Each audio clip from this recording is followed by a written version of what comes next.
ഈ നമ്മുടെ നമ്പറുകൾ കിട്ടിക്കഴിഞ്ഞാൽ ഇങ്ങനെ വിളിച്ചിട്ട് എല്ലാവരും അല്ല കേട്ടോ, വളരെ കുറച്ച് പേര് വിളിച്ചിട്ട് എനിക്ക് എൻ്റെ സ്വന്തം പെങ്ങളെ പോലെയാണ്, എൻ്റെ മകളെ പോലെയാണ്, സ്വന്തം പെങ്ങളാണ് ഞാൻ അങ്ങനെ. അപ്പം ഒരാൾക്ക് ഉള്ളിൽ തോന്നുന്ന ഒരിഷ്ടത്തെ അയ്യോ എനിക്ക് താല്പര്യമില്ല എന്ന് പറഞ്ഞു വെക്കാൻ അവരെ ഹേർട്ട് ചെയ്യേണ്ട കാര്യം നമുക്കില്ലല്ലോ. അപ്പം ചേട്ടാ താങ്ക് യു എന്ന് പറഞ്ഞ് വെക്കും. പിറ്റേ ദിവസവും വിളിക്കും പെങ്ങളുടെ സുഖം അന്വേഷിക്കാൻ. എല്ലാ ദിവസവും വിളിക്കും പെങ്ങളുടെ സുഖം അന്വേഷിക്കാൻ. അപ്പം ആ ഒരു സാഹചര്യത്തിലാണ് ഞാൻ പറഞ്ഞത്, അതെന്തിനാണ് അങ്ങനെ ഡെയിലി വിളിച്ച് ഒരാളെ വിളിച്ച് സുഖവിവരം അന്വേഷിക്കേണ്ടത്? പിന്നെ നമ്മൾ എടുക്കാതാവും കോള്, ശല്യമായി മാറും.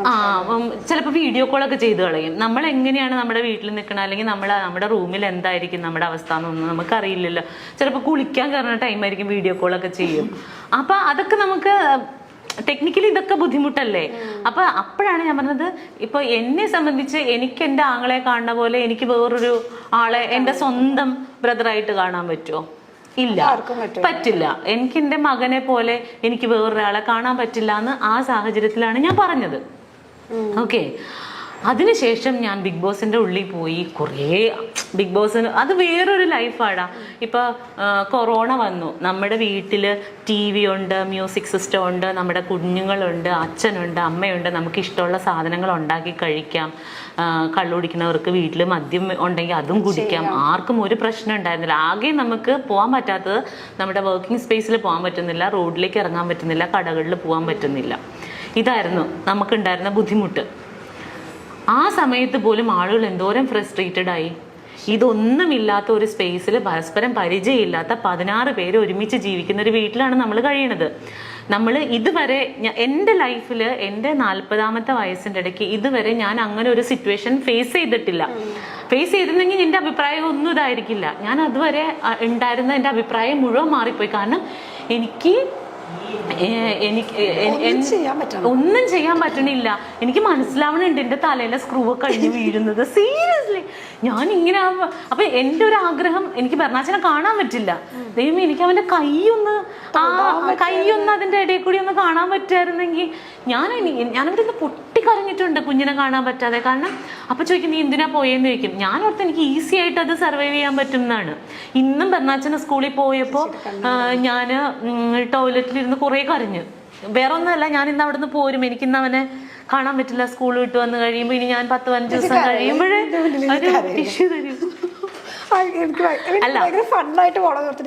സീരിയസ്ലി അല്ല, ഇത് കണക്കിലാക്കണ്ട. അപ്പൊ ഇനിയിപ്പോ ആൾക്കാർ സ്കൂളിൽ പോകുമ്പോഴും അമ്മ കരയുന്നു. അതല്ല അതിന്റെ ഫീല്. അവന് സ്കൂളിൽ പോയി, എനിക്ക് അവനെ ഡെയിലി കാണാൻ പറ്റില്ല.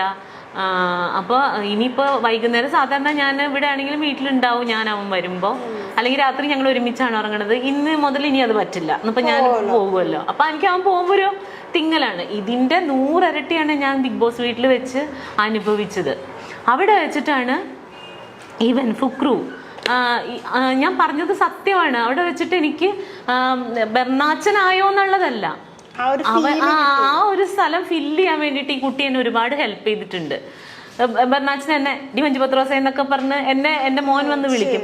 അതുപോലെയൊക്കെ ബെർണാച്ചൻ ഹലോ, അതുപോലെ ഇവൻ ഫുക്രപ്പം വന്നിട്ട് ഡി മഞ്ജുപത്രോസ എന്ന് വിളിക്കുമ്പോൾ ഞാൻ പെട്ടെന്ന് അയ്യോ എനിക്ക് കൊച്ചു വിളിക്കുന്ന പോലെ തോന്നും. അതുപോലെ ഇപ്പൊ എനിക്ക് ഫുഡൊക്കെ ഭയങ്കര ഇഷ്ടമാണ്. അപ്പോൾ ഇന്നലെ ബെർണാച്ചൻ ചോറുണ്ട് കഴിഞ്ഞപ്പോഴത്തേനും ഞണ്ടൊക്കെ എനിക്ക് ഭയങ്കര ഇഷ്ടമാണ്. അപ്പൊ അവൻ ചോറുണ്ട് കഴിഞ്ഞപ്പോൾ അതിൽ നിന്ന് ഒരു കഷ്ണം ഞണ്ടെടുത്ത് എനിക്ക് തന്നു. എനിക്കിഷ്ടമാണെന്ന് അറിഞ്ഞോണ്ടാ. അതുപോലെ തന്നെ ഇവൻ കറിയൊക്കെ വെച്ചിട്ടുണ്ടെങ്കിൽ എനിക്ക് ചിക്കനൊക്കെ ഇഷ്ടമായതുകൊണ്ട് ഇവൻ അവന്റെ ചിക്കൻ പീസ് എനിക്ക് എന്റെ പപ്പടം എടുത്തോണ്ട് പോവുക. അവൻ അതാ ഇഷ്ടം. അപ്പോൾ അങ്ങനെയൊക്കെ അങ്ങനെ ഒരു റിലേഷൻഷിപ്പ് അവിടെ കിട്ടിയത് കാരണം എനിക്ക് പെട്ടെന്ന് ബെർണാച്ചനായിട്ടാണ് റിലേറ്റ് ചെയ്യാൻ പറ്റുന്നത് അവനെ എന്ന് വിചാരിച്ചിട്ട്. അവൻ എൻ്റെ മകനായിട്ട് ഞാൻ ദത്തെടുത്തു എന്നല്ല അതിൻ്റെ അർത്ഥം. ഇതൊക്കെ സാമാന്യ ബോധമുള്ളവർക്ക് മനസ്സിലാകും, ഇല്ലാത്തവരോട് പറഞ്ഞിട്ട് കാര്യമില്ല. അപ്പോൾ ഇതിപ്പോ ദയക്കും കേൾക്കുകയാണെങ്കിൽ ദയക്കും കൂടി മനസ്സിലാവട്ടെ എന്ന് വിചാരിച്ചിട്ടാണല്ലോ. ദയ അപ്പം അതിനകത്ത് ചോദിച്ചു, എന്താണ് ഓന്ത് നിറം മാറുന്നത് പോലെ നിറം മാറുന്നവളാണോ എന്നൊക്കെ ചോദിച്ചു. ദയനോട് പറയാണ് ഓന്ത് നിറം മാറുന്ന പോലെ നിറം മാറിയതൊന്നുമല്ല, ഇതാണ് ഇതിന്റെ വാസ്തവം. അപ്പം പറഞ്ഞ പോലെ അവിടെ വെച്ചിട്ട് ദയക്ക് അറിയാമായിരുന്നെങ്കിൽ ചിലപ്പോൾ മനസ്സിലായിട്ടുണ്ടാവില്ല പുറത്ത്. പിന്നെ നിലനിൽപ്പിന് വേണ്ടിയിട്ട് ഓരോരുത്തരും ഓരോന്ന് ചെയ്യല്ലേ, അപ്പൊ ദയാതെ അത് ചെയ്തോട്ടെ, കുഴപ്പമില്ല. എനിക്ക് പ്രശ്നമില്ല. Seriously no issues. Okay, next വെറുതെ പത്രാസ് അടിക്കല്ലേ എന്റെ മഞ്ജു. അത് അങ്ങനെ പറഞ്ഞിട്ടുണ്ടോ? അതെന്താണാവോ? ചിലപ്പോ ഒരു മഞ്ജു പത്രോസ് അതായിരിക്കും, ഒരു പ്രാസത്തിന് വേണ്ടി പറഞ്ഞായിരിക്കും. പാവം, പോട്ടെ, ക്ഷമിച്ച്. അതൊക്കെ ഒന്നും കുഴപ്പമില്ല. നെക്സ്റ്റ് വേണം, നല്ലതാട്ടോ.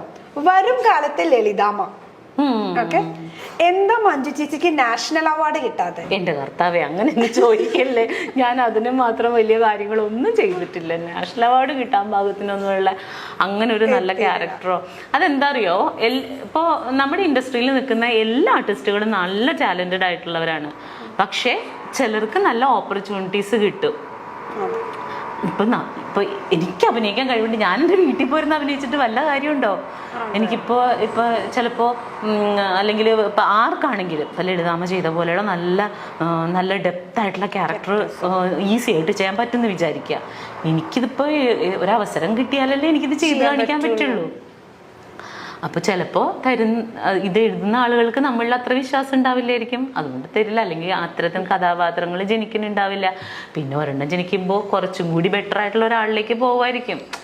അപ്പോൾ എപ്പോൾ ചെയ്യുന്നോ വിധി ഉണ്ടെങ്കിൽ കിട്ടും. അങ്ങനെ എന്നെ സംബന്ധിച്ച് എനിക്കെല്ലാം ബോണസാണ് കേട്ടോ. ഞാൻ പറഞ്ഞില്ലേ, ഇപ്പോൾ ചിലർ പറയും അവള് പഴയ കാലം മറന്നുപോയെന്ന്. ഞാൻ ഒരിക്കലും മറന്നിട്ടില്ല. അത് പറയാൻ പറ്റില്ല. അപ്പോൾ ഞാൻ എങ്ങനെയാണ് എന്തായിരുന്നു എന്നുള്ളത് മറ്റാരേക്കാളും വ്യക്തമായിട്ട് അറിയാവുന്ന ഒരാളാണ് ഞാൻ. ഒരിക്കലും ഞാനത് മറക്കില്ല.